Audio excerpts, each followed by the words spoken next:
460 ದಿನಗಳಿಂದ ರೈತರು ಕಂಚಕಾನಹಳ್ಳಿ ಮತ್ತೆ ಬೈಲಮಂಗಲ ರೈತರು ಇವತ್ತು ಬೀದಿಗಳಿಗೂ ಹಗಲು ರಾತ್ರಿ ಎಂದರೆ ಮಳೆ ಗಾಳಿ ಚಳಿ ಏನು ಕಾರಣದನೆ ಹಾವು ಬರ್ತದೋ ಅಲ್ಲಿ ಬರ್ತದೋ ಗೊತ್ತಿಲ್ಲ. ಆದ್ರೆ ಇಲ್ಲಿ ಬಂದು ಧರಣಿ ಸ್ಥಳದಲ್ಲಿ ಬಂದೆಲ್ಲ ಮಲಗ್ತಾ ಇದ್ದಾರೆ ರೈತರು, ರೈತ ಮಹಿಳೆಯರು. ಯಾಕೆ ಬಂದು ಮಲಗ್ತಾ ಇದ್ದಾರೆ?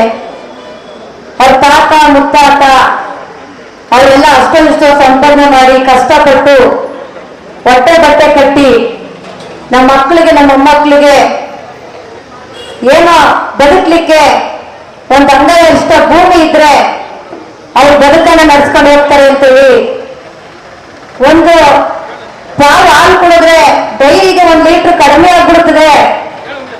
ಹಂಗಾಗಿ 1 ಲೀಟರ್ ಕಡಿಮೆ ಆಗ್ಬಾರ್ದು ಅಂತ ಹೇಳಿದ್ರೆ ಹಾಲು ಹಾಕ್ಬಿಟ್ಟು ಬಂದು ಹಾಲಲ್ಲಿರ್ತಕ್ಕಂಥ ಪಾತ್ರೆಗೆ ನೀರು ಹಾಕಿ ಅದರಿಂದ ಹಾಲನ್ನ ತಗೊಂಡು ಮಕ್ಕಳಿಗೆ ಕಾಫಿ ಮಾಡ್ಕೊಡ್ತಾರೆ. ಮಕ್ಕಳಿಗೆ ಫೀಸ್ ಕಟ್ಲಿಕ್ಕಿಲ್ಲ, ಆರೋಗ್ಯಕ್ಕೆ ಸಮಸ್ಯೆ ಆಗ್ತದೆ, ಇನ್ನೊಂದು ಸಮಸ್ಯೆ ಆಗ್ತದೆ ಅಂತೇಳಿ. ಆದ್ರೆ ಅಲ್ಲಿಂದ ಇಲ್ಲಿ ತನಕ ಅಧಿಕಾರ ನಡೆಸ್ಕೊಂಡು ಬಂದಂತ ಕಾಂಗ್ರೆಸ್ ಸರ್ಕಾರ ಬೆಂಗಳೂರಿನ ಸುತ್ತಮುತ್ತಲಿರ್ತಕ್ಕಂಥ ಸುಮಾರು 50 ಕಿಲೋಮೀಟರ್ ದೂರ ಇರ್ತಕ್ಕಂಥ ಎಲ್ಲಾ ಕಡೆಗೂ ಇಲ್ಲಿ ಕಂಚಕಾನಹಳ್ಳಿ ಬೈಲಮಂಗಲದ ಭೂಮಿಯನ್ನ ಸ್ವಾಧೀನಪಡಿಸ್ಕೊಳ್ಳಿ ಕೊಟ್ಟಿದ್ದಾರೆ. ಅಲ್ಲಿ ಸಜ್ಜಾಪುರದಲ್ಲಿರ್ಬೋದು, ಅಲ್ಲಿ ಚಿಕ್ಕಬಳ್ಳಾಪುರ ಇರ್ಬೋದು, ಇನ್ನೊಂದು ಕಡೆ ಬಳ್ಳಾರಿಯಲ್ಲಿರ್ಬೋದು, ಇನ್ನೂ ಹಲವಾರು ಕಡೆ ರೈತರಿಗೆ ಕೃಷಿಗೆ ಯೋಗ್ಯವಾದಂತ ಸಂಪದ್ಭರಿತವಾದಂತ ಭೂಮಿಯನ್ನ ವಶಪಡಿಸ್ಕೊಳ್ಳಿಕ್ಕೆ ರಾಜ್ಯ ಸರ್ಕಾರ ಹೊರಟಿದೆ.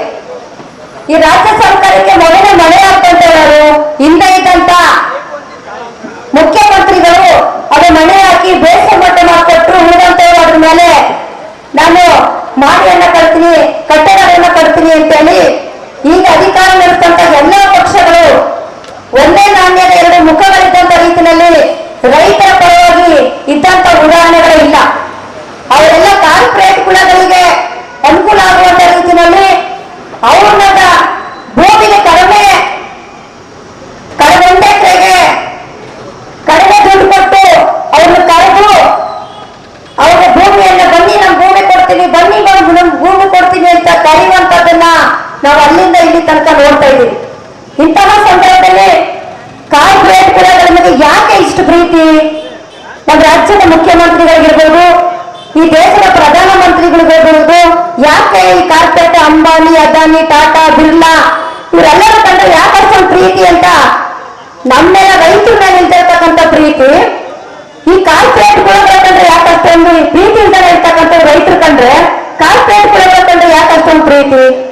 ನಮ್ಮ ರೈತರು ಹೊತ್ತು ಬಿತ್ತು ಬೆಳೆದು ಬೆಂಗಳೂರಿನಂತ ಮಹಾನಗರಕ್ಕೆ ಈ ದೇಶದ ರೈತರು, ಈ ದೇಶದ ಜನಕ್ಕೆ ಅನ್ನ ಆಗ್ತಕ್ಕಂಥ ರೈತರು ಬೆಳಗ್ಗೆ ಎದ್ದು ನಮ್ಮ ರೈತ ತಾಯಂದಿರು 5 ಗಂಟೆ ರಾತ್ರಿಗೆ ಎದ್ದು ಕಸ ಗುಡಿಸಿ, ಕಸನ ಆಚೆ ಕಟ್ಟಿ ಕಸ ಗುಡಿಸಿ, ಮೇವು ಹಾಕಿ, ಹುಲ್ಲು ಹಾಕಿ, ಹಾಲು ಕರೆದು ಡೈರಿ ತಂದಾಕಿ, ಮತ್ತೆ ಹಸು ದನ ಕೈಕೊಂಡು ವಾಪಸ್ ಕಟ್ಟು ಹುಲ್ಲು ಹೋಗಿ ಹುಲ್ ತಗೊಂಡು ಬಂದು ಮತ್ತೆ ಮೇವು ಹಾಕಿ, ಮತ್ತೆ ಅದು ನೀರು ಕುಡಿಸಿ, ಮತ್ತೆ ಹಾಲು ಕರೆದು, ಮತ್ತೆ ಹುಲ್ ತಗೊಂಡು ಬಂದು ಇದೆಲ್ಲ ಕೆಲಸ ಮಾಡಿ ಹಾಲು ಉತ್ಪಾದನೆ ಮಾಡ್ತೀವಿ ರೈತರು.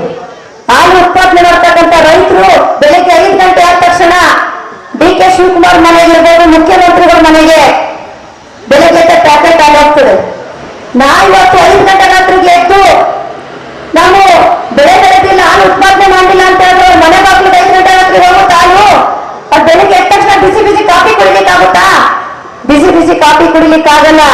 ಬೆಳಿಗ್ಗೆ ಎದ್ದ ತಕ್ಷಣ ಒಳ್ಳೆ ಅನ್ನ ಮಾಡ್ಕೊಂಡು ಊಟ ಮಾಡ್ತೀವಿ, ಹಣ್ಣು ಹಂಪಲಗಳನ್ನು ತಿಂತೀವಿ, ಸೌತೆಕಾಯಿ, ಹಣ್ಣು ಹಂಪಲಗಳು, ರಾಗಿ, ಭತ್ತ, ಜೋಳ. ಕೃಷಿಗೆ ಈ ದೇಶದ ಕೃಷಿಗೆ ಇವತ್ತು ನಾಶ ಮಾಡ್ಲಿಕ್ಕೆ ಹೋಗ್ತಾ ಇದ್ದಾರೆ. ಅದೆಲ್ಲ ಬೆಳೆ ಬೆಳೀತಕ್ಕಂಥ ರೈತರು ಯಾವತ್ತೂ ಲಾಭವನ್ನ ಬಯಸ್ತಾರಲ್ಲ.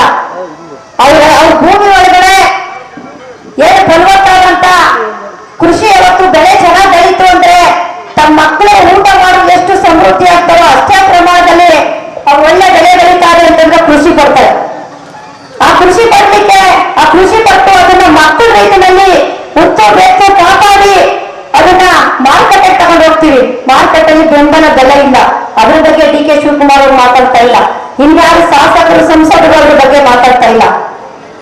ಹಂಗಾಗಿ ಬಟ್ಟೆ ಕಟ್ಟಿ ಅಷ್ಟ ಇಷ್ಟ ಭೂಮಿಯನ್ನು ಉಳಿಸ್ಕೊಂಡಿರ್ತಕ್ಕಂಥ ನಮ್ಮ ಭೂಮಿ ಮೇಲೆ ನಮ್ಮ ನಾಡಿನ ಶಾಸಕರಿಗೆ, ಸಂಸದರಿಗೆ, ಮಂತ್ರಿಗಳಿಗೆ ಕಣ್ಣು ಬಿದ್ದುಬಿಟ್ಟಿದೆ.